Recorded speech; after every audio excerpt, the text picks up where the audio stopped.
আজকে ওনারা 2 সপ্তাহ ধরে বাংলাদেশে ওনারা বিভিন্ন স্টেক হোল্ডার্স উপজেলা লেভেল থেকে শুরু করে সচিবালয়, এখানে ইলেকশন কমিশন সচিবালয়ে যে এক্সচেঞ্জ অফ আইডিয়াস হয়েছে সেটা সম্পর্কে আমাদেরকে ওনাদের ফিডব্যাক দিতে এসছেন।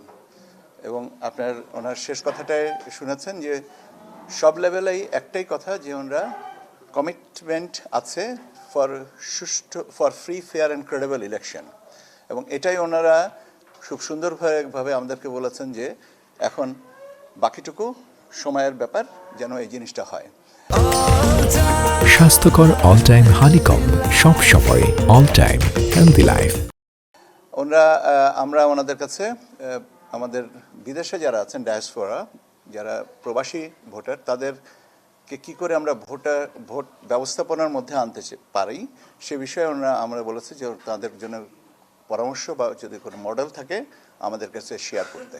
এবং ওনারা বলেছেন যে এটা ওনারা বিবেচনায় রাখবেন, কেন এটা একটা জটিল প্রক্রিয়া।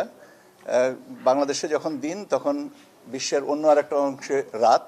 তো এই সময়ের ব্যবধান, কর্মস্থলের বিষয়দায় আছে, বিভিন্ন বিষয়গুলো নিয়ে ওনারা যদি কোনো স্ট্যান্ডার্ড মডেল ওনারা আমাদের যে দিতে পারেন, আমরা সেটা নিয়ে এটা পরবর্তীতে করব। আর একটা হচ্ছে যে ভোটারদের ভিতরে আস্থা, যে হ্যাঁ আমি আমার ভোটটা আমি দিতে পারবো, এই বিষয়টার পরে ওনারা বললেন যে এটাও আপনারা দেখবেন। এবং সেক্ষেত্রে যে বিষয়টা অ্যাওয়ারনেস বিল্ডিং,